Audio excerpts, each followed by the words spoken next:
सत्संगत जी, प्यार से कहना धन्यकार जी।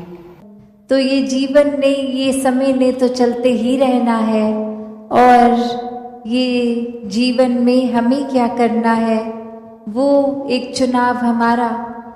किस तरह अगर हम संसार में किसी से पूछेंगे कि एक सफल जीवन की परिभाषा आपके हिसाब से क्या है, तो कोई ये कह देगा कि कोई पढ़ाई लिखाई करके उपलब्धि, कोई कह देगा कि कोई ऊंचे पद पे रहना, कोई धन दौलत को एक सफलता जीवन की उससे जोड़ेगा। तो ऐसे अनेक परिभाषाएं इस संसार में इंसान दे देता है कि एक जीवन सफल उसका है जिसके पास ये चीज हासिल है। पर किसी भी युग में संतों से जब सुना कि सफल जीवन की परिभाषा क्या है, तो संतों ने यही समझाया कि इस जीवन में आने का जो उद्देश्य, ये भाव मन का कहाँ से आए हैं, कहाँ जाना है, ये परमात्मा की प्राप्ति, इस परमात्मा के हो जाना, इस परमात्मा में एकमिक हो जाना, इस परमात्मा के एहसास में रहना, ये ब्रह्म ज्ञान द्वारा जीवन को सफल कर लेना ही असल में सफलता है।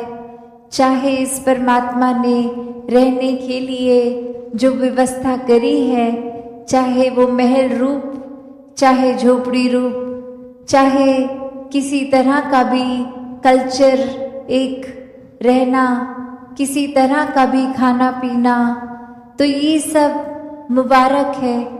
जीते जी जिम्मेवारियां भी निभाना मुबारक है। एक भक्ति करनी है तो जिम्मेवारियों को सांसारिक रूप, सामाजिक रूप, ये सेवा भाव तभी आएगा सबके प्रति जब अपनत्व का भाव होगा। तो ऐसे तो जीना है एक अपने कर्तव्यों को पूरे करते करते। पर हर संत ने समझाया कि इस दुनिया में रहना है, पर इस दुनिया में इस तरह खचित नहीं होना कि इस परमात्मा के प्रति ही ध्यान न जाए। ये स्पिरिचुअल एस्पेक्ट जीवन का, इसमें पीछे रह जाए और ये भौतिक जीवन को ही आगे बढ़ाते रहें। तो चीज़ों का इस्तेमाल करते हुए, सदुपयोग करते हुए जीवन जीना है और अंदर से सिर्फ इस आध्यात्मिक जीवन को ही एक ज़्यादा पुश देना है, इसके प्रति, इस निराकार परमात्मा, इसको जानकर फिर इसी की भक्ति में, इस प्रेम में चूर होके जीवन को जीना है। तो कैसे संतों ने जब समझाया कि सफल जीवन ये एक तब है जब आध्यात्मिक रूप से पूर्ण हो, एक महल माड़ियाँ, गाड़ी, उपलब्धियाँ, पढ़ाई लिखाई इत्यादि सब मुबारक है, पर वो तभी सही मायने में मुबारक है जब हर पल में इस परमात्मा को भी शामिल किया गया। वरना तो एक दौड़ भाग ही लगी रहती है। आज कुछ ये चाहिए, कल कुछ और चाहिए, आज ये जो मिल गया, कल फिर प्रार्थना कि इसको बदल दिया जाए। इस तरह नहीं हो जीवन। एक उपलब्धि है तो इतने सालों से उसी उपलब्धि पे है, कोई प्रमोशन नहीं हो रहा। एक उस तरह की इच्छाएं चाहे छोटी सी हो, वो एक बच्चे के अंदर भी हो सकती है और किसी वृद्ध के अंदर भी वो इच्छाओं ने तो अपना काम करते जाना है। तो यहाँ पे आध्यात्मिक रूप जब साथ होता है जीवन में, तो समझ आता है कि इच्छाएं मन में आ रही हैं तो अगर पूरी हो रही हैं उसमें भी हमारी भलाई है, और अगर मन मुताबिक कुछ हो नहीं रहा, इस परमात्मा ने कुछ और चाहा है, तो भी एक इसमें भी भलाई है। तो कोई संकीर्णताओं में, कोई छोटी छोटी चीज़ों को पकड़ के भक्त नहीं बैठते। भक्त भी इस परमात्मा की तरह विशाल होते हैं।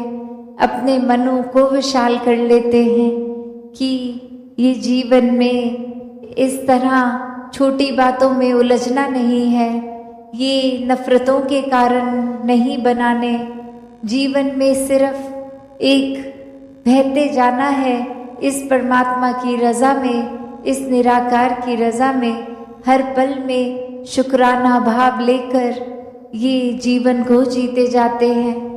और हर समय यही सिखाया है भक्तों ने कि ये समाज में, घर परिवार में, गृहस्थ में रहकर ही भक्ति को करना है। एक अपने मन के जो भी बायसनेस बनाए हैं, कोई भी कार्य से हमने खुद को श्रेष्ठ, दूसरे को नीचा बना लिया है, तो ये एक हमारा ही भुलेखा है, क्योंकि सभी में परमात्मा विराजित है, एक बराबर हैं सभी। तो एक हमने स्वयं किसी को ऊंचा घोषित कर दिया, किसी को नीचा, क्योंकि वो कहीं और जन्मे हैं, कहीं और का खाना खाते हैं। तो ऐसा जीवन अगर हम ऐसी सोच रख रहे हैं तो नुकसान हमारा ही है, क्योंकि सभी श्रेष्ठ हैं, सभी में परमात्मा है, और जिस घट में भी परमात्मा है वो नीचा हो ही नहीं सकता। परमात्मा तो कण कण में है, पूरे ब्रह्मांड में है, इस संसार के एक कण कण में है। तो फिर यही कण कण से शिक्षा की बात आती है कि कैसे हर एक से ये सीख लेना, और सत्संग में भी जब आते हैं तो वो इस भाव से ही आते हैं कि जो भी आज सुना उसमें से शिक्षा लेकर अपने जीवन को वो वचनों के अनुसार एक ढाला जाए, एक अपने स्वभाव में, चरित्र में ये अच्छे गुणों को अपनाया जाए।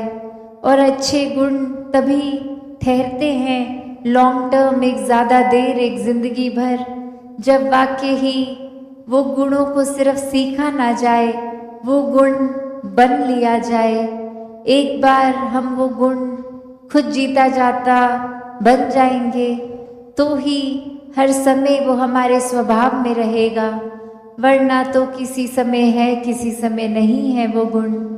तो मानवीय गुणों को हर समय अपने अंदर रखना है तो एक एक गुण को पहले स्वयं बनना होगा, और वो बना तभी जा सकता है जब ये गुण जहाँ से एक स्रोत से शुरू हुए हैं, उपज हुई है, इस परमात्मा से अपने मन का नाता जोड़कर फिर वो गुण बन भी जाएंगे और प्रदर्शित भी होगा जीवन में। इस परमात्मा से ये मन का नाता जोड़ना बहुत ही ज़रूरी है।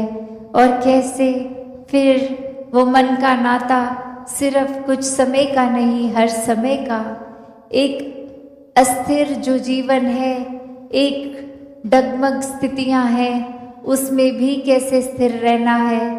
तो बात वही, जिसने भी इस परमात्मा को सही मायने में अपने जीवन में, अपने हर एक पल में डाला है, उन्होंने अपना जीवन बहुत ही सहज भी कर लिया है, स्थिर भी कर लिया है।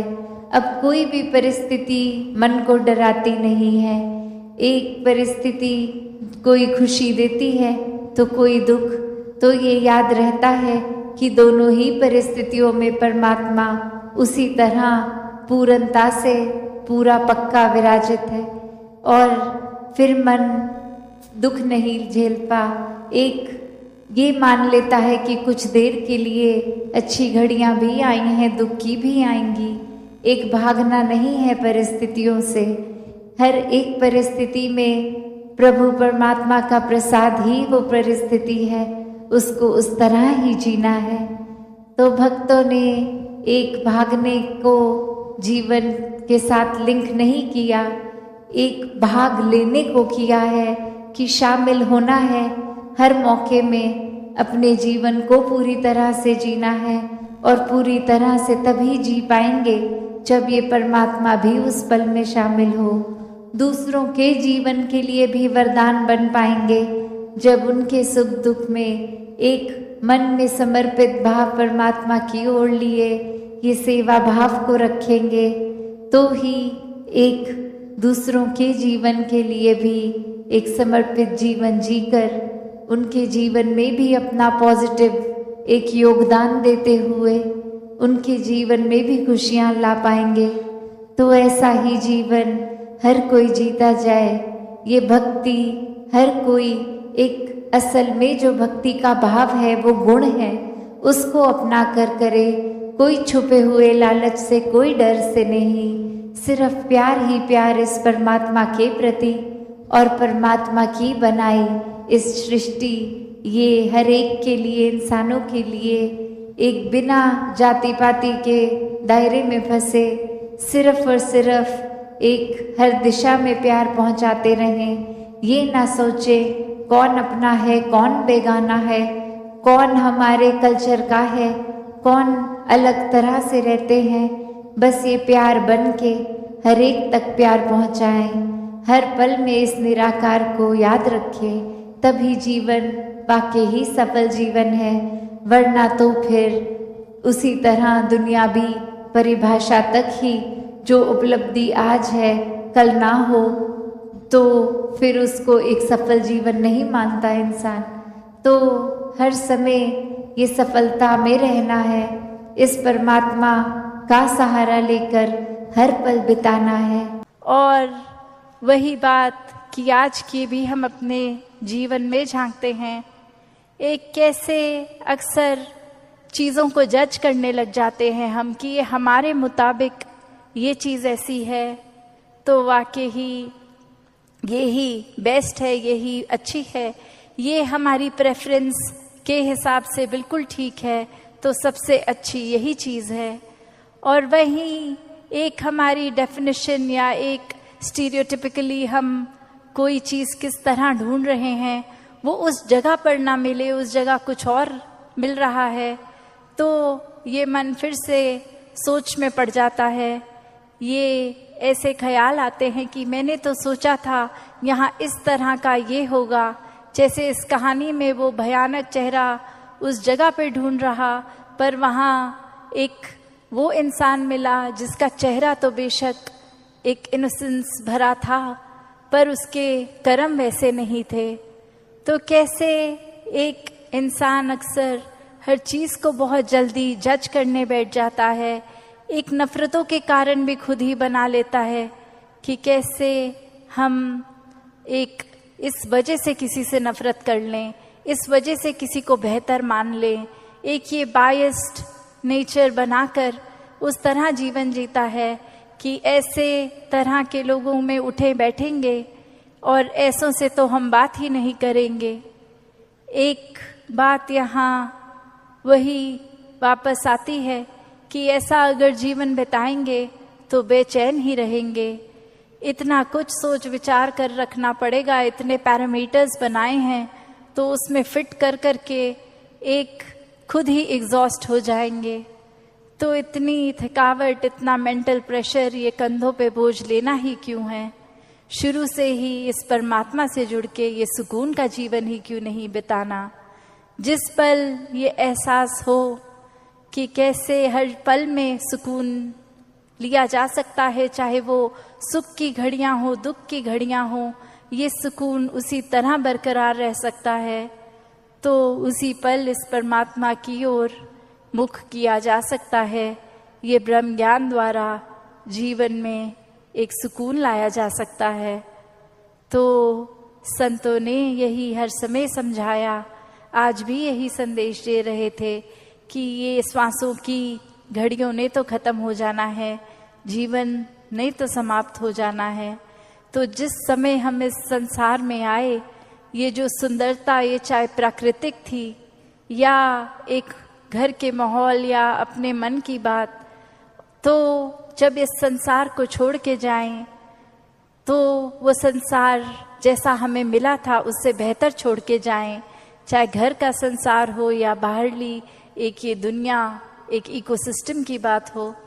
तो कैसे प्राकृतिक सुंदरता को भी जहाँ रखना हमारा फर्ज है, वहीं एक रूहानी सुंदरता हमारे मनों में हमेशा रहे, क्योंकि एक मानवीय गुण तब तक ही हो सकते हैं जब वाकई ही ये रूहानी ताकत, इस परमात्मा, ईश्वर, अल्लाह, इस निराकार से जब जुड़ते हैं, ये देखकर अपने जीवन में इसको शामिल करते हैं हर पल में, तो ये रूहानियत से इंसानियत का जीवन आ जाता है।